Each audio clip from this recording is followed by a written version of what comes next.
बॉलिवूडचे पिक्चर बरेच बघता तुम्ही असं जाणवतंय. सलमान खान आणि हे सगळं. सलमान खान, मी चित्रपट, चांगले चित्रपट बघत असतो, गझल ऐकत असतो, गाणे ऐकत असतो. आणि सलमान खान आता जेव्हा त्याची एक माझी प्रसंग सांगण्यासारखा आहे. सलमान खान साहेब, मी आणि अंबानी परिवार एका त्या या गाडीतनं गेलो आम्ही. इलेक्ट्रिक गाडी. देवेंद्रजीचा शपथविधी होता त्या दिवशी, म्हणजे या सरकारचा शपथविधी होता. तर मग सलमान खानजींनी विचारलं कहाँ से है? बोला मैं चंद्रपुर से. सर मी त्यांना सांगितलं की सलमान जी आप हर बात में मुझसे आगे हो. नाही ना सर बोले. अंबानीजी बसले होते, म्हणजे अंबानी आपले संजय दत्त, सलमान खान, एकीकडे सलमान खान, मी बधात आणि एकीकडे संजय दत्त आणि समोर अंबानी कुटुंब. त्या काळात तो एक प्रसंग आहे, त्याचे फुटे. तर त्यांना म्हटलं मैं आपका प्रचार में बहुत बार नाम लिया. बोले कैसे सर? बोला मैं बोलता हूँ बोला हमेशा कि हर चीज में सलमान भाई हमारे आगे है.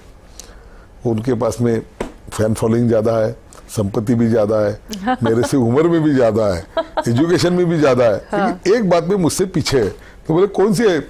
तो बोला ऐसा है कि आप 59 साल के हो गए, आपकी शादी होने की है और मेरे को 4-4 नवासे, एक बात में मैं आपसे आगे हूँ. ते खूप हसायला लागले. ही एक आठवण आहे. निश्चितपणे चित्रपट पाहिले पाहिजे. नाटक पाहतो, चित्रपट पाहतो, काही गाण्याचे संगीताचे कार्यक्रम असतात तर त्यालाही मी आवर्जून उपस्थित असतो. सलमान खानचा एक चित्रपट होता वॉन्टेड. मला असं वाटतं राजकारणातले आणि खास करून चंद्रपुरातले वॉन्टेड तुम्ही नक्की आहात. मी माधुरी आता भेटल्या होत्या मला एका कार्यक्रमामध्ये. मी माधुरी जी दीक्षित पुण्याला एका कार्यक्रमामध्ये सोबत होतो. मी म्हटलं तुमचं आता एक गाणं तर तुम्ही परवानगी द्याल. ते एक वाटल्यास मी चित्रपट काढायचं नाही ठरवलं, पण एक गाणं मी काढायला तयार आहे. त्यामुळे कोणतं?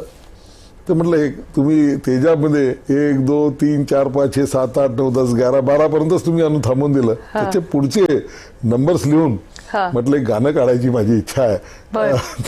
तर ते हसायला लागल्या. आणि त्यांना सांगितलं की तुम्ही चंद्रपूरला आलं पाहिजे. चंद्रपूरमध्ये माता महाकाली महोत्सव आम्ही घेतो, ज्यामध्ये 9,999 कन्यांचा आम्ही सन्मान करतो.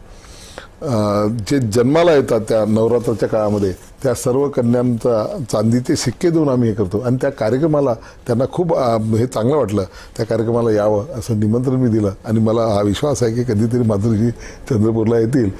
माधुरीजी, रेखाजी, अमिताभ बच्चन आमचे आवडणारे हिरो.